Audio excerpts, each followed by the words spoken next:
দীর্ঘ দর কষাকষির পর অবশেষে 11 দলীয় জোটে আসন সমঝোতা চূড়ান্ত হয়েছে। তবে ইসলামী আন্দোলন বাংলাদেশ 70টির বেশি আসন দাবি করলেও শেষ পর্যন্ত তাদের জন্য বরাদ্দ করা হয়েছে 45টি আসন। এ নিয়ে দলটির শীর্ষ নেতৃত্ব থেকে শুরু করে তৃণমূল পর্যায়ে নেতাকর্মীদের মধ্যে অসন্তোষ দেখা দিয়েছে। ফলে জোটে তারা থাকবে কিনা তা নিয়েও এখনো সিদ্ধান্তহীনতায় রয়েছে দলটি। এমন প্রেক্ষাপটে রাজনৈতিক মহলে প্রশ্ন উঠেছে, 45টি আসন পাওয়ার পরও কি জোট ছাড়বে ইসলামী আন্দোলন বাংলাদেশ? জোটের আসন সমঝোতা নিয়ে 13 জানুয়ারি দিনভর দফায় দফায় বৈঠক করেন জোটভুক্ত দলগুলোর শীর্ষ নেতারা। ওই দিন রাত 12টার দিকে ইসলামী আন্দোলন বাংলাদেশের মহাসচিব অধ্যক্ষ ইউনুস আহমেদ জানান তাদের বৈঠক চলমান রয়েছে। সন্ধ্যার পর থেকেই দলটি একাধিক বৈঠকে বসে। তবে পরদিন 14 জানুয়ারি সকাল পর্যন্ত জোটে থাকা বা না থাকার বিষয়ে দলটির কোনো চূড়ান্ত সিদ্ধান্ত জানা যায়নি।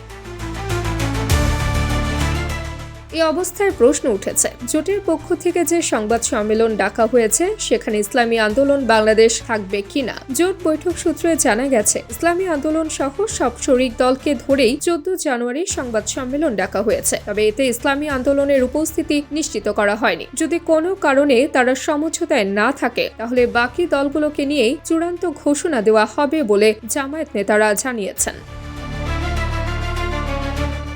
11 দলীয় জোটের একটি সূত্র জানায়, কোনো চূড়ান্ত সিদ্ধান্ত ছাড়াই ইসলামী আন্দোলনের বৈঠক শেষ হয়েছে। দলটি একদিকে জামায়াতের সঙ্গে অন্যদিকে নিজস্ব ফোরামেও বৈঠক করলেও সিদ্ধান্তে পৌঁছাতে পারেনি। আগামী 14 জানুয়ারি দলটির সর্বোচ্চ নীতি নির্ধারণী ফোরামের বৈঠকের পর এ বিষয়ে চূড়ান্ত সিদ্ধান্ত আসতে পারে।